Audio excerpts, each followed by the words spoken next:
வணக்கம் குரு ஜோதிடம் சேனல் நேர்களே, நான் உங்கள் அன்பான சயின்டிபிக் வேதிக் அஸ்ட்ராலஜர் அஸ்ட்ரோலஜி பேசுகிறேன். நல்லது நினைப்போம், நல்லதே நடக்கும். இந்த வீடியோல பாத்தீங்கன்னா நம்ம தனுசு ராசிக்காரர்களுக்கு நவம்பர் 2025 எத்தகைய ஒரு மாதமாக இருக்க போகிறது. சயின்டிபிக் வேதிக் அஸ்ட்ராலஜி முறையில எதையும் மிகைப்படுத்தாமல், மூட நம்பிக்கையில போகாமல், பரிகாரங்கள் அது மாதிரி விஷயத்துக்குள்ள போகாமல், ஒரு கிரகத்தின் சஞ்சாரை பொறுத்து, அதாவது ஆண்டு கிரகம் ஆகிய குரு, சனி, ராகுக்கு எதுவா இருந்தாலும் சரி,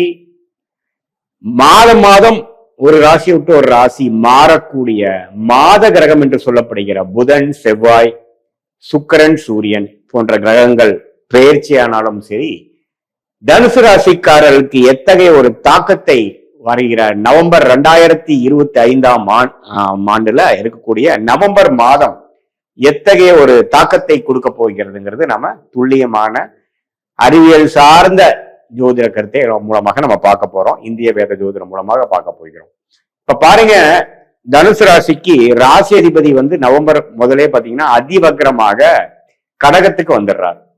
அதாவது 7ஆம் இடத்துல மிதுனத்தில் இருக்கக்கூடிய குரு, ராசியை பார்த்துட்டு இருந்த குரு 8ஆம் இடத்துக்கு உச்சம் பெறுகிறார். இது எது மாதிரி அமைப்பை கொடுக்கும் பாத்தீங்கன்னா, கொஞ்சம் டிராவலிங், கொஞ்சம் பண விஷயத்துல கொஞ்சம் இன்வெஸ்ட்மெண்ட் மூலமா வரக்கூடிய செகண்டரி இன்கம், போட்ட இன்வெஸ்ட்மெண்ட்டுக்கு கொஞ்சம் ரிட்டர்ன்ஸ் வருது, குடுக்கல் வாங்கல்ல கொஞ்சம் ஒரு அமௌண்ட் அடுத்தவங்களோட மணி நமக்கு வருது, ஒரு சுபகரியம் செய்து நமக்கு பணம் வருதுங்கிற மாதிரி நல்ல கேஷ் ஃப்ளோவை கொடுக்கக்கூடிய, இதுவரை தனுசு ராசிக்காரங்களுக்கு கொஞ்சம் செலவுகள், கடன் பிரச்சனைகள்லாம் போயிட்டு இருந்தவங்களுக்கு கொஞ்சம் ஒரு நிவாரணம் வரக்கூடிய அமைப்புகள் இருக்கு. இது எப்படின்னா, நவம்பர் முழுக்கவே பாத்தீங்கன்னா குரு அதிவக்ரமாக கடகத்தில் உச்சம் பெறுகிறார். அது ஒரு நல்ல விஷயம். அதுக்கப்புறம் சனி 4ஆம் இடத்திலிருந்து ராசியை பார்த்து நிறைய வேலை நிமித்தமாக, தொழில் நிமித்தமாக நிறைய லாஸ்ட் 4-5 மந்த்ஸாவே அதிகமான வேலை பளு, ஸ்ட்ரெஸ், டென்ஷனை கொடுக்க கொண்டு இருக்கக்கூடிய சனி இப்ப குருவின் பார்வை சனி மேல விழுகிறார். சோ குரு, அந்த சனியோட உக்ரம் குறையும், கொஞ்சம் வேலை பளு குறையும், கொஞ்சம் மைண்ட் செட்டில் ஆகும். முதல்ல இருந்த மாற நமக்கு ஸ்ட்ரெஸ்ஸும் ஒரு அன்கம்ஃபர்டபுளான ஒரு ஃபீலிங் கொடுக்காது. அது ஒரு நல்ல அமைப்பா தனுசு ராசிக்காரர்களுக்கு பார்க்கலாம்.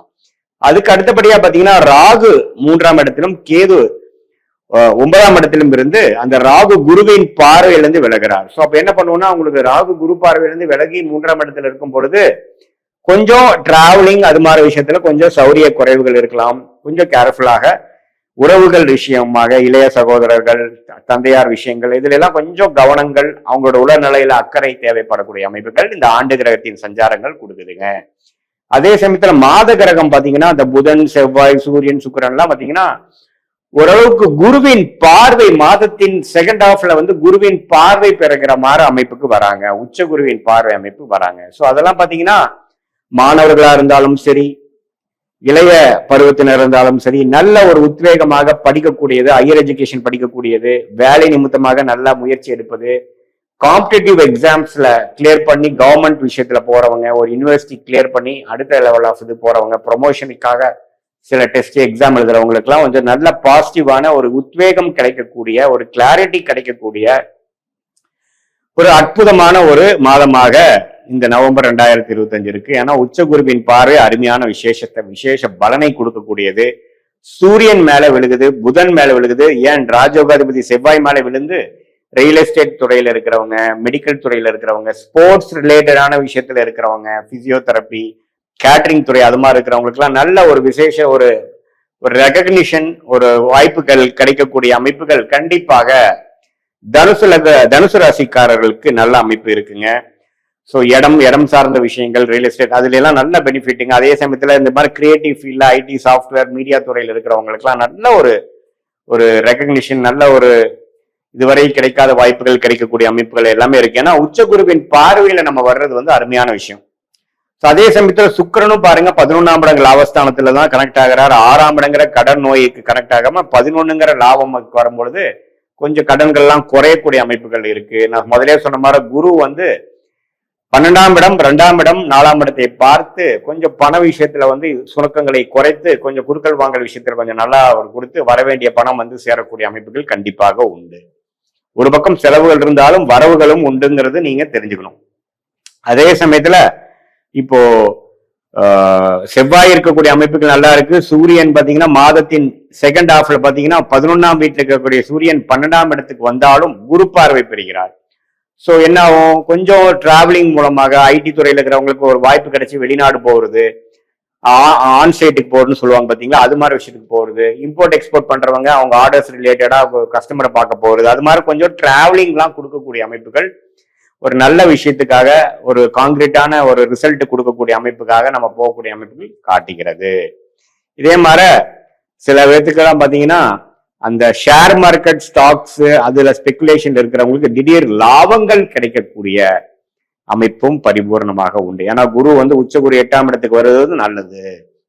இதுவரை சனி நம்மளை 10ஆம் பார்வையா பார்த்து மன வருத்தத்தையும் மன சங்கடத்தையும் கொடுத்துட்டு இருந்ததெல்லாம் இப்போ கொஞ்சம் படிப்படியா நீங்கக்கூடிய அமைப்புகள் கண்டிப்பாக இருக்கு. ஸோ தனுசு ராசிக்காரர்களுக்கு பாத்தீங்கன்னா கடந்த ஒரு 3-4 மாதமாக அதிகமான வேலை பளு, அலைச்சல், ஸ்ட்ரெஸ் எல்லாம் பாதிக்கப்பட்டு இருந்தவங்களுக்கு ஒரு சற்று நல்ல ஒரு ரிசல்ட், இவ்வளவு தூரம் ஒர்க் பண்ணதுக்கு ஒரு ரிசல்ட் கிடைக்கிற மாதிரி சில கேஷ் ஃப்ளோ, பணம் வர, எதிர்பார்க்காத இடத்துல இருந்து பணம் வருதல், அது மாதிரி சில விஷயங்கள்லாம் மனசை சந்தோஷப்படுத்தக்கூடிய அமைப்புகள் இருக்கு. தாயாரின் உடல்நிலையெல்லாம் பிரச்சனை ஆனவங்களுக்கு கொஞ்சம் தாயாரின் உடல்நிலை கொஞ்சம் சரியாக போகிறது.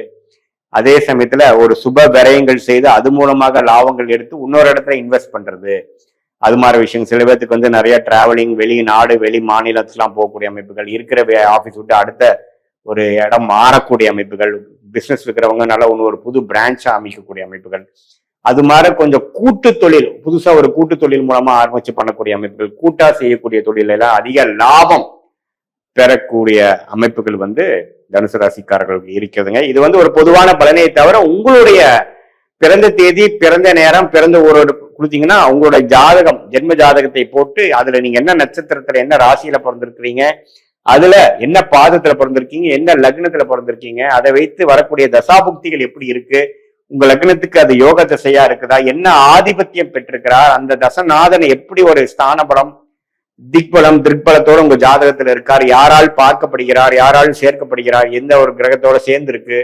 அப்படிங்கறதெல்லாம் பார்த்து அதுக்கு தகுந்த பலன்களையும் இப்ப நம்ம பேசின கோச்சார பொது பலன்களையும் சேர்த்து வைத்து பார்க்கும் பொழுது அடுத்த வரக்கூடிய 3 மாதங்கள், அடுத்த வரக்கூடிய 6 மாதங்கள்ல உங்களோட வாழ்க்கையில என்ன திசையில் திரும்பக்கூடிய அமைப்புகள் காட்டுகிறது, அடுத்த படலம் எப்படி ஓபன் ஆக போகிறது, எது மாதிரி முடிவுகளை எடுத்து எந்த டைரக்ஷன்ல நம்ம போனோம்னா வெற்றி அடையலாம், தேவையற்ற சமய விரயங்கள், தேவையற்ற உங்களுடைய அந்த பண விரயம், அந்த நிதி. ஏன்னா நம்ம இந்த காலத்துல பாத்தீங்கன்னா எந்த ஒரு முயற்சியும் தவறா செஞ்சிட்டோம்னா அதுக்கு ஒரு விலை கொடுத்துட்டு தான் நம்ம வந்தாகணும். ஏன்னா எல்லாத்துலயுமே காசு இல்லைங்களா, ஒரு ஆபீஸ் எடுக்கணும்னா அட்வான்ஸ் பே பண்ணணும், ரெண்ட் பே பண்ணணும், இன்ஃப்ராஸ்ட்ரக்சர் பண்ணணும், கடைசியா அது நமக்கு சரியா வரலைன்னா நம்ம ரைட் ஆஃப் தான் பண்ணணும். அதாவது தேவையற்ற ஒரு செலவாக நம்ம எழுதிதான் அதை ஒரு முடிக்க வேண்டிய அமைப்புகள் இருக்கு. அதனால ஒரு முடிவும் துல்லியமா எடுத்து கரெக்டான டைம்ல பண்றோமா, நமக்கு பிராப்தமான விஷயம் தான் பண்றோமாங்கிறது தெரிந்து கொண்டு பண்ணும் பொழுது வாழ்க்கையில் எழுதி வெற்றி பெற முடியும் என்று நான் சொல்ல விரும்புகிறேன். இது பொதுவான பலன்களே. மீண்டும் மற்றொரு காணொலியில் சந்திப்போம். நன்றி, வணக்கம்.